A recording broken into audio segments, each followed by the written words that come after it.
Hi, I'm John Green, and this is Crash Course European History. So last week we discussed the Enlightenment philosophers who challenged the idea that kings and nobles were qualified to be elites simply because of the families they were born into. But still, monarchs were interested in Enlightenment ideas. Also, they understood they needed to effectively adapt to the Enlightenment, as they had adapted to previous changes in theology and philosophy. For instance, Catherine II, or Catherine the Great of Russia, corresponded often and enthusiastically with Voltaire, even though he criticized despotic rule, and she also offered to print Diderot's Encyclopedia in Russia when France censored it. We use the term enlightened monarchs to refer to the rulers who supported and applauded Enlightenment thinkers, but were they in fact enlightened, or did they remain absolutist despots?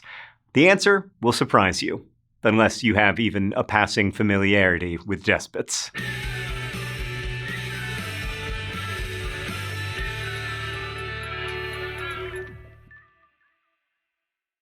First, let's review what the philosophers criticized in the practices of rulers and aristocratic leaders. They singled out torture, censorship, and the arrogance of aristocrats, as well as their capriciousness. Like kings and nobility could have ordinary people thrown into prison for just about any reason, large or small. And in general, most of the Enlightenment thinkers believed that nobles and the system that supported them were despotic from top to bottom. French theorist Montesquieu, for instance, whom we met in a previous episode as the author of the satiric Persian Letters, also published The Spirit of Laws. In it, he discussed customs and types of government as they were influenced by climate and topography and other variables. To him, there was no God-given standard of divine right rule. Instead, Montesquieu focused on three basic types of government: democracies, which he saw as suitable for very small states; monarchies that ruled mid-sized kingdoms; and despotic states such as empires that were governed with an iron hand. Voltaire and other philosophers elaborated on these theories, and many preferred Britain's post-Glorious Revolution type of law-based monarchy, where courts and a parliament were separate from the monarch's power, and a Bill of Rights ensured certain protections to citizens. All of this, the enshrining of rights, independent courts, parliamentary representation, meant that power was balanced among multiple institutions. Also, the multiplicity of religions in Britain was seen as another assurance. It prevented a despotic religious institution from gaining control of the government. Now, we've seen from examples like Poland-Lithuania that distributed power and diversity of belief sometimes means internal conflict and political gridlock that weakens a state, but in Britain, Enlightenment philosophers saw an example of a state that was strong without being despotic. And in part because they had an example to point to, the Enlightenment philosophers were difficult for those in the upper echelons of government and society to ignore. Let's go to the thought bubble. King Frederick the Great of Prussia was renowned for his love of refinement and his interest in music and design. Like his friend Voltaire, Frederick the Great collected Chinese porcelain. He also wrote an opera about the Aztec Emperor Montezuma, which praised Montezuma for religious toleration and seemed to agree with Enlightenment activists who fought against religious bigotry and torture. And Frederick also welcomed religious exiles from less tolerant regimes as a way of building the Prussian population. Again, a policy in line with the Enlightenment. He called himself a servant of the people. But all that said, Frederick built a massive standing army, increasing the armed forces to 200,000 men from his father's army of 80-ish thousand. And he also forced the aristocracy to serve the state, either in the army or in the administration of the kingdom. And while, like a good Enlightenment thinker, he lightened the burden of serfs working his own estates, he also rewarded loyal aristocrats by increasing their control over the serfs living in their territories, further disenfranchising the most vulnerable of his subjects. These increasingly empowered landed aristocrats, or Junkers to use the German term, that Frederick rewarded were the very type that Voltaire and other philosophers lambasted in their writings for the aristocrats' pride and high-handedness. Frederick even blocked talented commoners from achieving high positions in either the bureaucracy or the army, entrenching aristocratic power still further.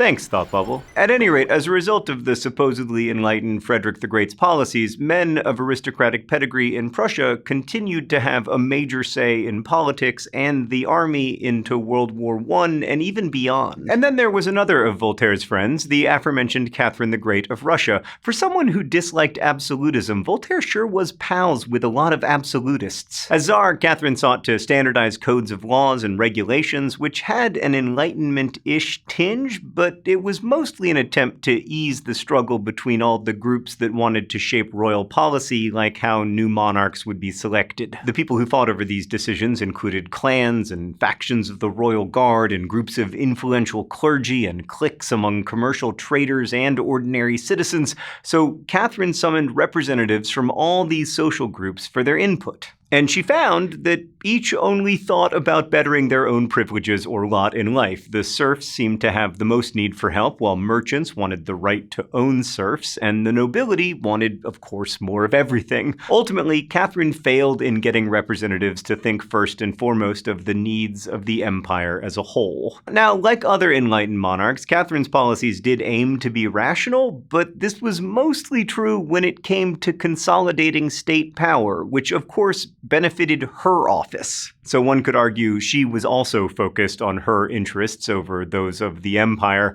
But like other enlightened monarchs, and like Peter the Great before her, Catherine did emphasize education. She even founded schools for girls, who were generally seen as not needing an education. The Empress also created the first Russian dictionary and appointed a woman to head the project. She undertook the building of roads and the fostering of trade to bring economic unity to Russia. But like some other enlightened monarchs, Catherine also boosted the importance of the aristocracy and consolidated their privileges. She professed to want to improve the status of the serf population, again bowing to the philosophe's humanitarian concerns, but she also imposed taxes that affected ordinary people the most. Most of these monarchs wanted a more streamlined and efficient royal administration, but not necessarily for, philosophical reasons. They benefited from well-run armies, and they really benefited from taxes. During this age of ever-improving weaponry and higher costs for larger-standing armies, taxes needed to be increased and also collected much more efficiently.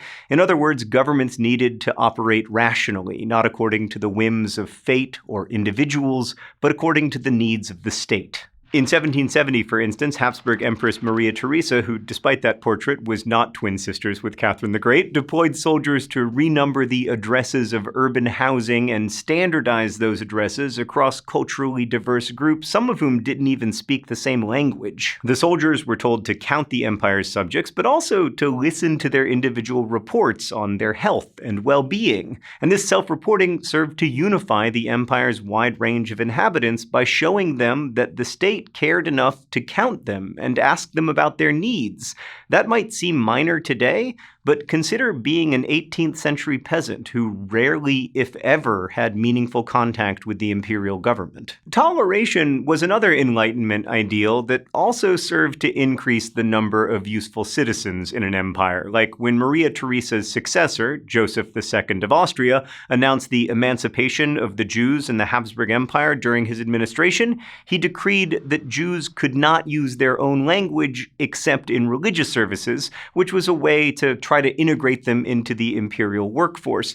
But the decree also said there must be an end to the prejudice and contempt which some subjects, particularly the unintelligent, have shown toward the Jewish nation. The decree also noted the deplorable and even criminal behavior toward Jews and called for it to end as a way of strengthening the empire. Joseph II was probably the most actually enlightened of the enlightened monarchs, and he struck at ancient ideas in a bunch of other ways, like for instance by diminishing the grip of the aristocracy on serfs. He encouraged agricultural experimentation, including the creation of a freer agricultural workforce. So under his reforms, serfs no longer owed personal service to aristocrats whose land they worked, and they could even leave an estate to work as an artisan or in trade. "I have made philosophy the lawmaker of my empire," Joseph claimed, and in some ways that was true.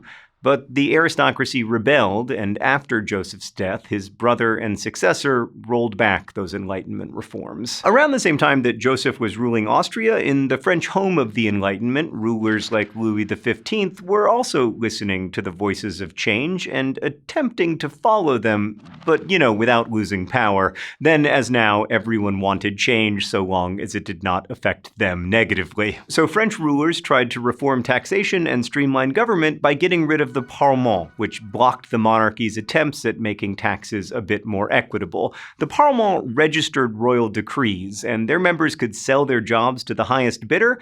Royal advisors were like, I don't understand why those funds don't go to the government, and they also questioned whether there even needed to be a bunch of people whose job was to register royal decrees, but the members of the Parlement managed to rouse ordinary people with cries of royal tyranny, so the king eventually backed down. Similarly, another reforming minister lifted tariffs and regulations on the grain market in the name of free trade, but the flow of food was interrupted, which caused a huge outburst from people. Reform might be good in theory, but when actually enacted, reform often upset social stability and clashed with vested interests. Good news for lots of people was still bad news for some people, then as now. Last but not least, we have the Spanish, who, with their vast empire, were especially eager to streamline government and enhance revenue. To this end, the royal administration enacted policy changes known as the Bourbon reforms, which made governmental administration more effective,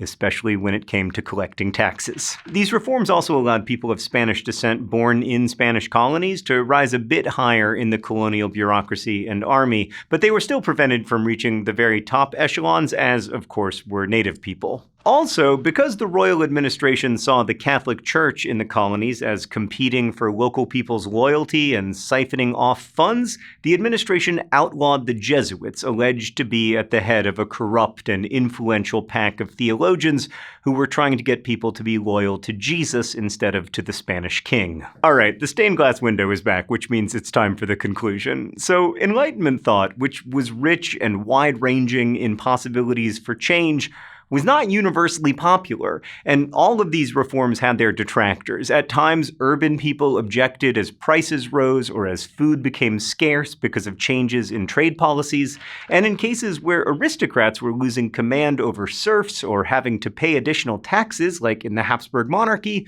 aristocrats often protested Enlightenment reforms. Still, life was on average getting a lot better for aristocrats. As the 18th century progressed, more of them lived in outsized splendor that can still impress us today when we visit the many chateaux across Europe that remain from the 17th and 18th centuries. In many cases, they had Chinese porcelain and lots of other luxury goods. They had access to inexpensive labor that provided them with plenty of food and also the chance to make huge monuments to their luxury and privilege. And despite the massive destruction of 20th century wars, many of those monuments survive today.